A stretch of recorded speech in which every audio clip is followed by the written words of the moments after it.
अस्सलाम वालेकुम dear student. आज हमने सेकंड ईयर की केमिस्ट्री की जो न्यू किताब है 2026 इसका चैप्टर नंबर 17 ग्रुप 2 एलिमेंट्स का लास्ट लेक्चर नंबर 8 को बेटा आज हम यहाँ पे डिस्कस करेंगे।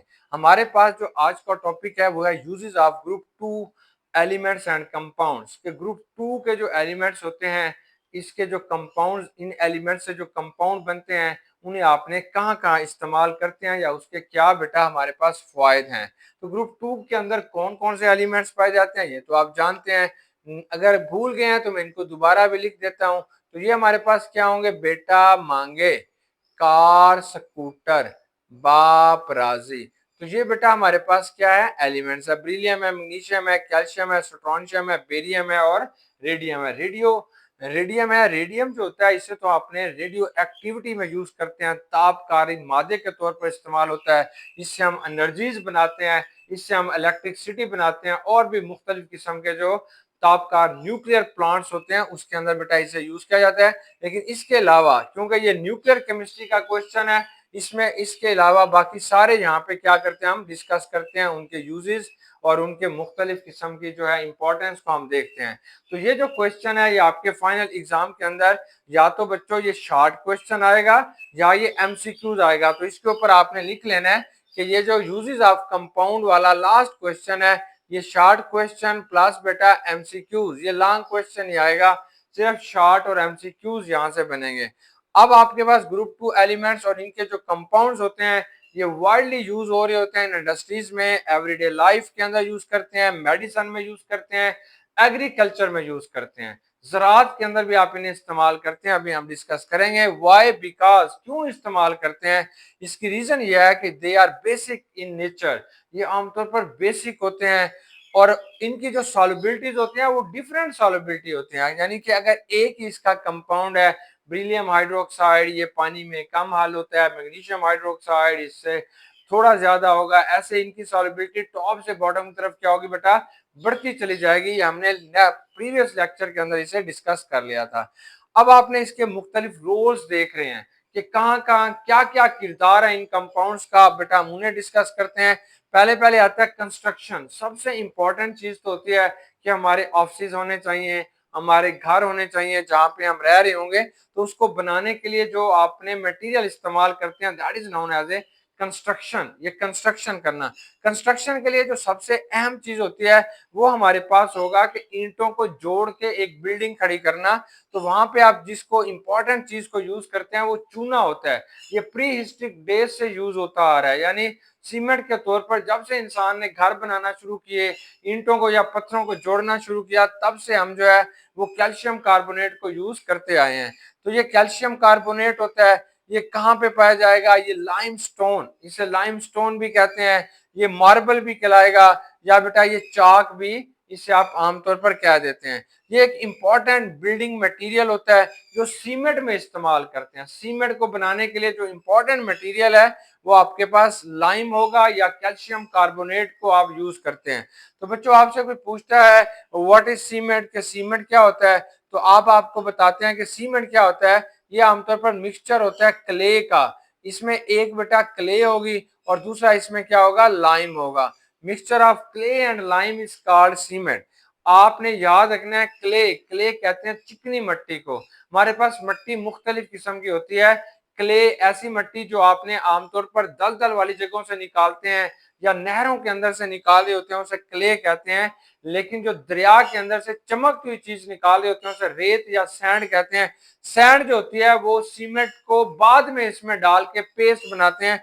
लेकिन जो सीमेंट की असल बेटा हमारे पास रेसिपी है या सीमेंट का असल इंपॉर्टेंट कंपोनेंट है वो क्ले और लाइम होते हैं। इन दोनों को पीस के जो पाउडर बना होता है that is known as a cement. तो आप उसे सीमेंट कहेंगे। तो क्ले और लाइम का मिक्सचर जो होगा ये सीमेंट कहलाता है। तो ये सीमेंट बनाने के लिए इस्तेमाल होगा, कंक्रीट बनाने के लिए भी इस्तेमाल होगा, जिसे लंटर कहते हैं। लंटर बनाने के लिए भी बेटा आप इसे यूज करते हैं। इसके अलावा ये जो लाइम होगा it is use as a filler in paper industry में यूज करते हैं। फिलर कहते हैं उसको बढ़ोतरी को करने के लिए। इसके अलावा प्लास्टिक में भी यूज करते हैं, ये उसको टेक्सचर देता है, खूबसूरत शक्ल देता है और रिड्यूस कास्ट और उसकी जो ऊपर कास्ट आ रही होती है वो भी कम करता है क्योंकि ये सस्ता होगा।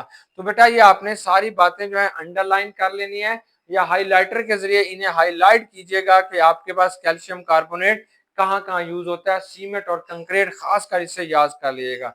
अब हमारे पास सवाल आता है what is quick climb. Quick climb क्या होता है? इसे आपने कैल्शियम ऑक्साइड कहते हैं। अब क्विक क्लाइम बनेगा कैसे? जब आपके पास ये कैल्शियम कार्बोनेट को आपने हीट करते हैं तो ये क्विक क्लाइम के अंदर बच्चों तब्दील हो जाएगा। इसको लेक्चर नंबर 7 के अंदर हमने डिस्कस कर चुके हैं कि आपके पास कैसे जो है ग्रुप 2 के एलिमेंट जो है वो आप हासिल करेंगे। तो ये लाइम होगा। अब अगर आपने इस लाइम को, ये जो लाइम है, इसको उठा के किस में डाल दिया?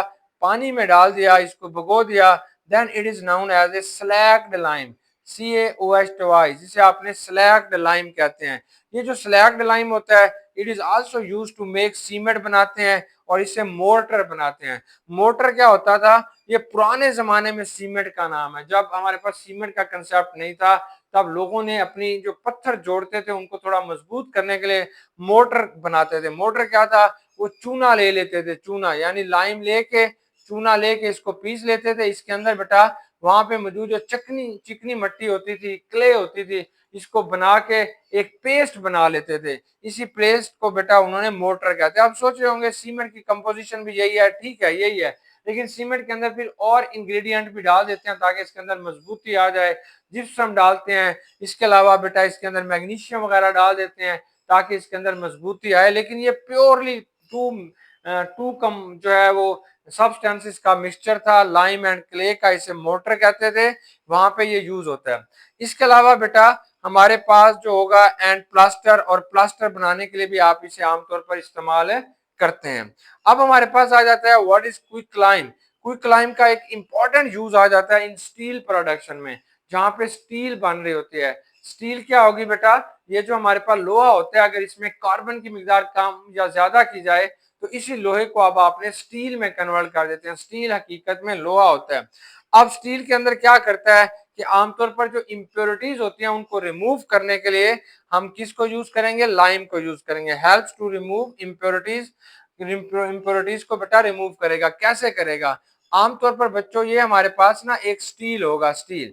अब इस स्टील के अंदर इस लोहे को पिघलाया हुआ है, इसमें इसकी कंपोजिशन कंट्रोल कर रहे हैं।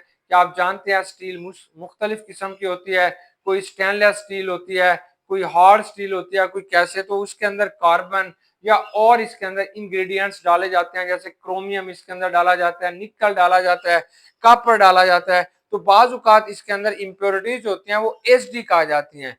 इन एचडी इम्प्योरिटीज को रिमूव करने के लिए इसके अंदर क्या डाला जाता है? लाइम डाला जाता है। वो इन एचडी जो इम्प्योरिटीज हैं इनको बेटा न्यूट्रलाइज करेगा और यहाँ से फिर इसे क्या कर देगा?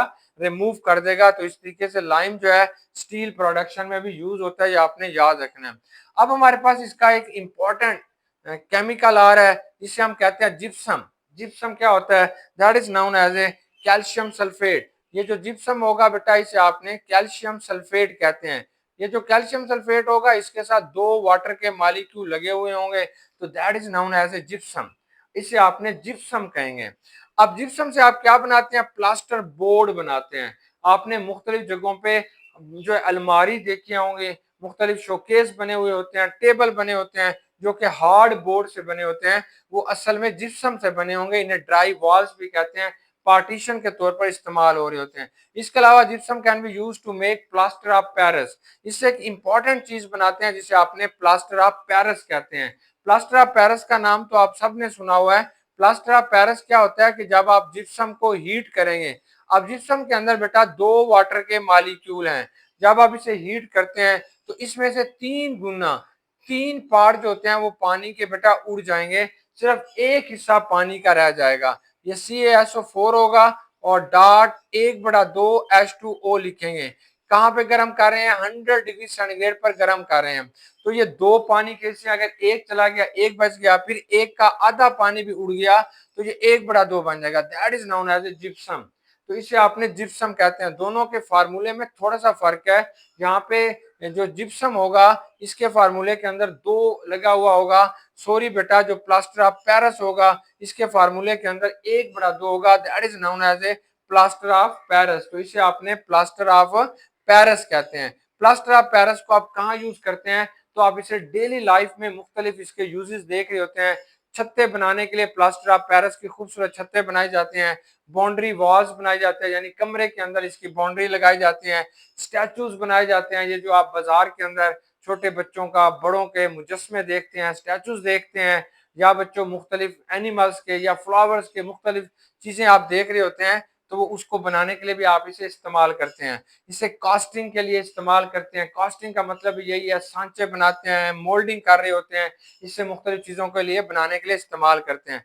प्लास्टर ऑफ पेरिस का सबसे इंपॉर्टेंट यूज होता है वो मेडिकल में, सर्जिकल प्रोसेस के अंदर भी इस्तेमाल हुआ जाता है। अगर किसी की हड्डी वगैरह टूट जाती है, बाजू की या पाँव की, तो डॉक्टर जब उसे सर्जिकल प्रोसेस में से गुजार देते हैं, उसको जोड़ देते हैं, उसका ऑपरेशन कर लेते हैं, तो उसको हरकत ना करने की वजह से कि ये हड्डी वहां से हरकत ना करे, तो उसके ऊपर जो पट्टी लगाई जाती है उसके साथ प्लास्टर ऑफ पेरिस को लगा दिया जाता है, तो वो बिल्कुल हार्ड हो जाता है।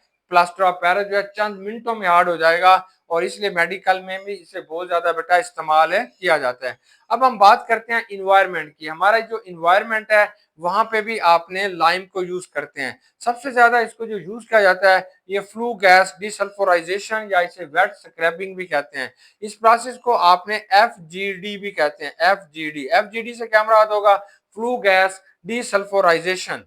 फ्लू गैस डिसल्फ्योराइजेशन क्या होती है, तो आमतौर पर बेटा हमारे पास कोई भी पावर प्लांट है, पावर प्लांट उस जगह को कहते हैं जहां पे बिजली बन रही होती है, पावर प्लांट की एमिशंस हो रही हैं। ये एक पावर प्लांट है, इसके अंदर ये बड़ी सारी चिमनी है, तो यहाँ से ये गैसेस बाहर जा रही होते हैं। बाज औकात इस प्रोसेस के अंदर सल्फर के कुछ कंपाउंड भी बाहर जाना शुरू हो जाते हैं, जैसे सल्फर डाइऑक्साइड और सल्फर ट्राइऑक्साइड। ये क्या करेंगे, ये हवा के अंदर अगर ज्यादा चले गए, तो जब बारिश होगी तो उसके साथ मिलके ये एसिडिक रेन का सबब बनेंगे, तो हमारे इन्वायरमेंट को और खराब करेंगे। तो इसलिए क्या किया जाता है कि इन फ्लू गैस कहते हैं जो बाहर मिशन होने वाले गैस को बेटा फ्लू गैस कहते हैं। डिसल्फ्योराइजेशन के इसके अंदर से सल्फर को निकाल देना। तो क्या किया जाएगा कि आमतौर पर लाइम को लेके इसके अंदर पानी को हल किया जाएगा, इसका सोल्यूशन बनाया जाएगा, फिर पाइपों के जरिए जाती हुई गैस के ऊपर इस पानी का छिड़काव किया जाएगा, इसकी स्प्रे की जाएगी।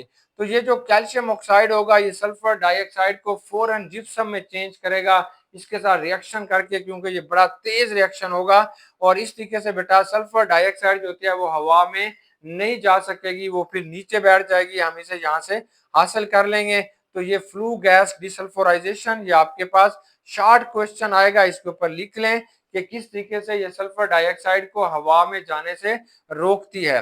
तो कैल्शियम ऑक्साइड और कैल्शियम कार्बोनेट जो होते हैं, ये remove sulphur dioxide from power plant emission से इसे रोक लेते हैं।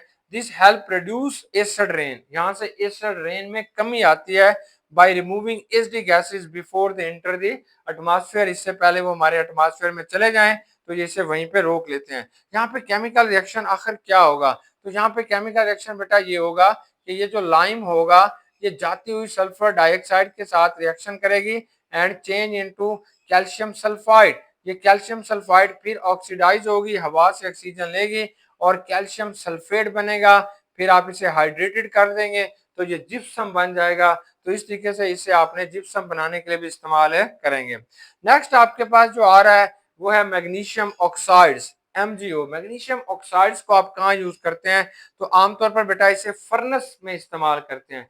क्यों करते हैं, because it is A refractory material. Refractory material उसे कहते हैं जो हीट रेजिस्टेंट हो, मतलब जिसके ऊपर हीट का कोई असर ना हो, that is known as a refractory material. आमतौर पर बेटा आपने स्टील बना रहे हैं, अब स्टील क्या होती है, लोहे के टुकड़ों को पिघलाया जाता है, जब ये अच्छे तरीके से पिघल जाता है तो इसमें कार्बन की मिकदार को एडजस्ट किया जाता है, that is known as a steel. इसके अलावा इसमें क्रोमियम, मैंगनीज, निकल या कॉपर को मिला दिया जाता है, तो ये स्टील कहलाता है। तो रिफ्रैक्टरी मटेरियल के तौर पर क्या इस्तेमाल होगा कि जिस जगह पे आपने ये भट्टी लगाई हुई है, ये फर्नेस लगाई हुई है, तो उस भट्टी के अंदर जैसे हम पेंट करते हैं किसी चीज को, ऐसे मैग्नीशियम ऑक्साइड्स की बेटा लाइनिंग लगा दी जाती है, इसको यहाँ पे पेंट कर दिया जाता है, तो ये उसको मजीद जो अंदर जिसके ऊपर पेंट किया गया है उसको बेटा ये बचाती है, उसको डैमेज होने से बचाएगी, और जो भी आपके पास यहाँ पे प्रोसेस हो रहा होता है वो वैसे ही होता रहता है, तो इसे हम कहते हैं ये एक रिफ्रैक्टरी मटेरियल के तौर पर इस्तेमाल होती है। ये हीट रेजिस्टेंस होती है। ये फर्नेस के अंदर, भट्टियों के अंदर इस्तेमाल किया जाता है। क्यों किया जाता है? Due to its high melting point. तो इसको भी हाईलाइटर से हाईलाइट कर लें कि मैग्नीशियम ऑक्साइड को आप कहाँ यूज करते हैं, आपको याद होना चाहिए।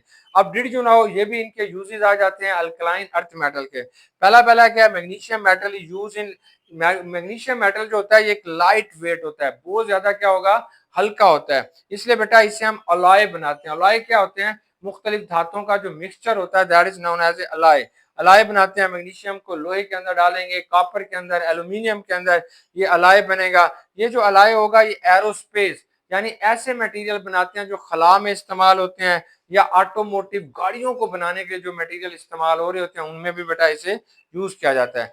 मैग्नीशियम जो होता है ये फायर वर्क्स में यूज करते हैं, आतिशबाजी में, पटाखे बजाने वाला जो मटेरियल होता है वहां पे इसे यूज किया जाता है, या फ्लेयर्स में जो कलर, रंग बिरंगे कलर दे रहे होते हैं वहां पे यूज करते हैं। क्यों करते हैं? क्योंकि ये ब्राइट बर्निंग देता है, सफेद रंग की ऐसे ब्राइट बर्निंग दे रहा होगा, बड़ी तेजी से जल रहा होता है, इसलिए बेटा इसकी सफेद किस्म की जो लाइट पैदा हो रही होती है, मैग्नीशियम को जो है वो ये फायर वर्क्स और फ्लेयर्स में भी यूज किया जाता है।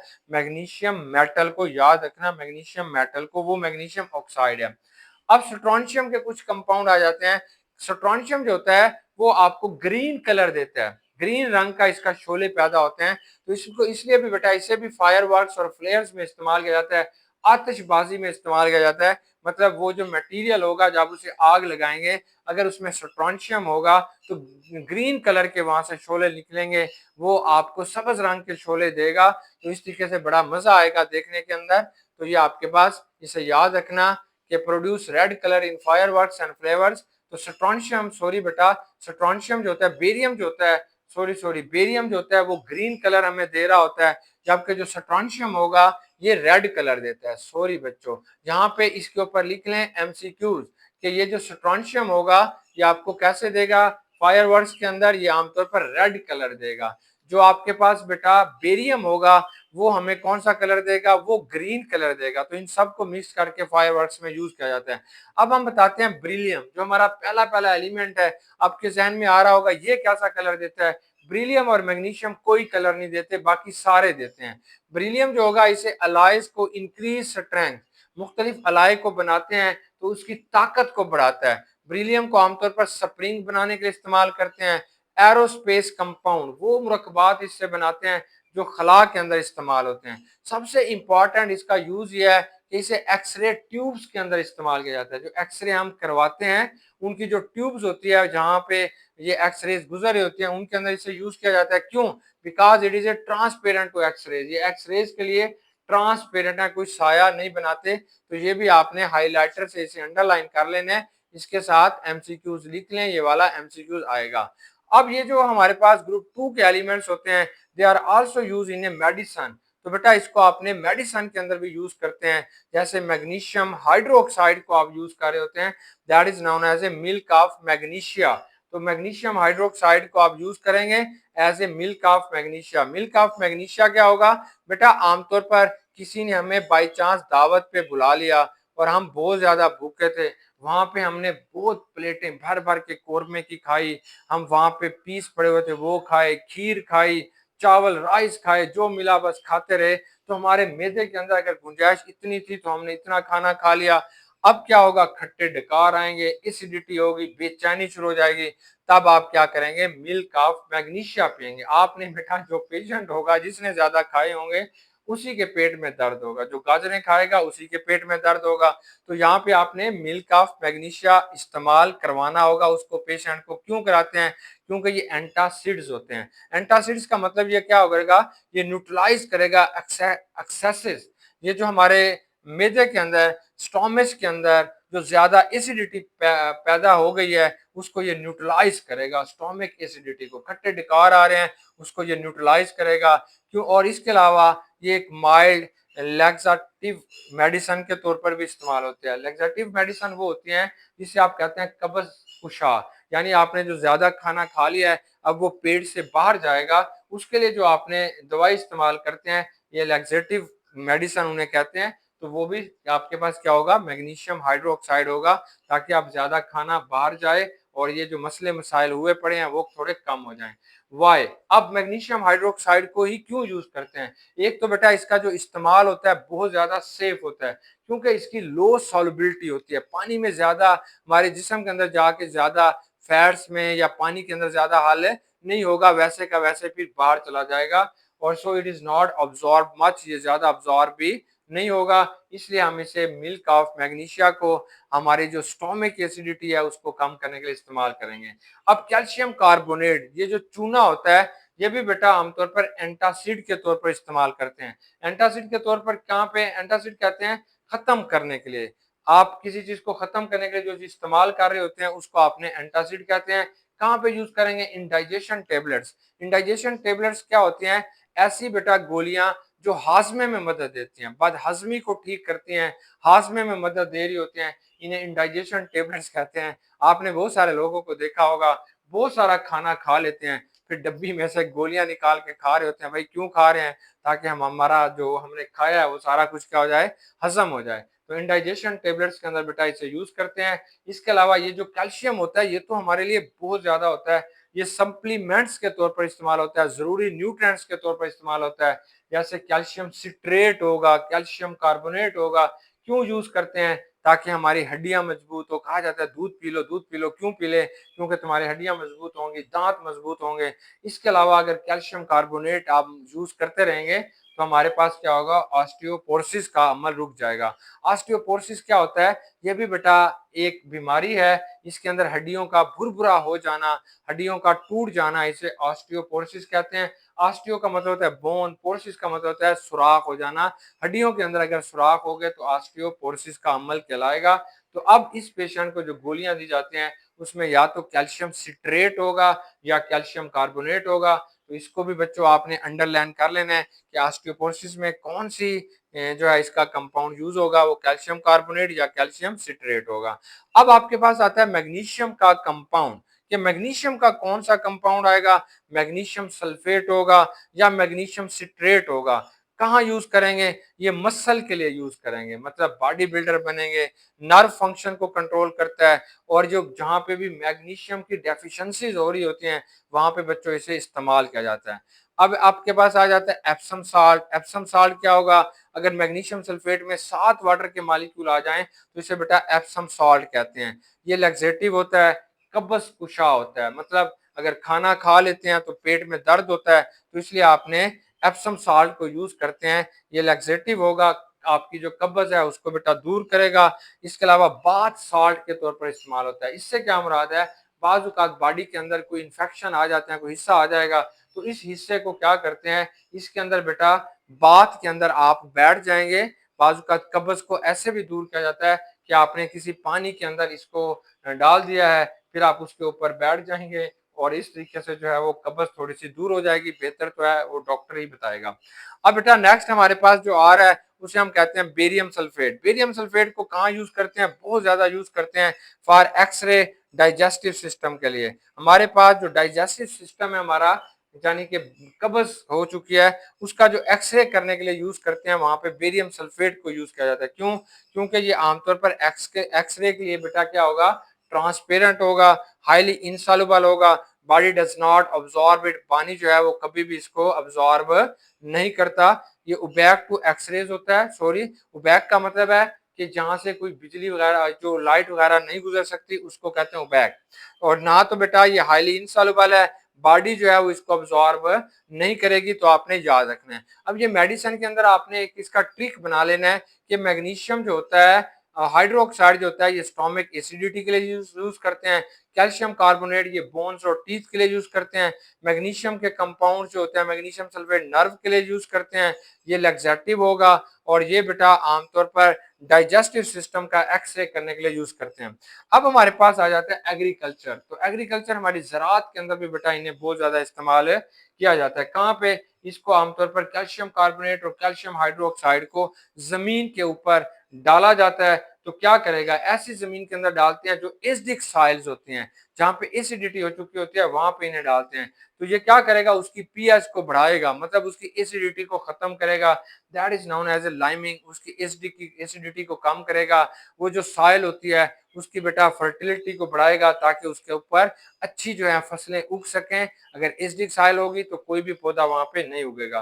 कैल्शियम और मैग्नीशियम क्या होते हैं, they are important nutrient of plants. Plants को कैल्शियम भी बहुत जरूरी चाहिए, प्लांट को बेटा मैग्नीशियम भी बहुत जरूरी तौर पर चाहिए। क्यों चाहिए, ये आपने अंडरलाइन करना है। ये जो कैल्शियम होगा, it is use for well development of cell wall. ये सेल वॉल की डेवलपमेंट के लिए बहुत ज्यादा इंपॉर्टेंट है। ये एमसीक्यूज आएगा, कौन ज्यादा इंपॉर्टेंट है सेल वॉल की डेवलपमेंट के लिए, तो आपने बताना कैल्शियम बहुत ज्यादा इंपॉर्टेंट है।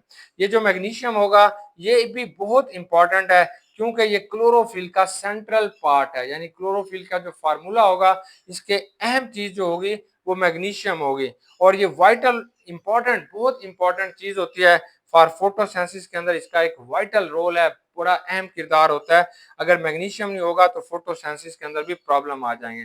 फर्टिलाइजर्स, ये जो कैल्शियम नाइट्रेट होता है, मैग्नीशियम सल्फेट होंगे, या एप्सम सॉल्ट होता है, that can be use as a fertilisers. तो एग्रीकल्चर के अंदर बेटा इसे आपने कहाँ यूज करते हैं, फर्टिलाइजर्स के तौर पर भी इसको आपने इस्तेमाल करते हुए देखा होगा। अब बच्चों हमारे पास इसकी आ जाती है क्विक चेक। क्विक चेक जो है ये 17.4 है। 17.4 जो है वो हमने इसकी क्विक चेक जो है उसको बेटा आपने सॉल्व करते हैं। 17.4 में 17.4 के अंदर 17.4 के अंदर जो क्विक चेक है वो आपके पास क्या चीज है, पहली पहली आती है, right the balance equation for electrolysis step in the डॉ प्रोसेस।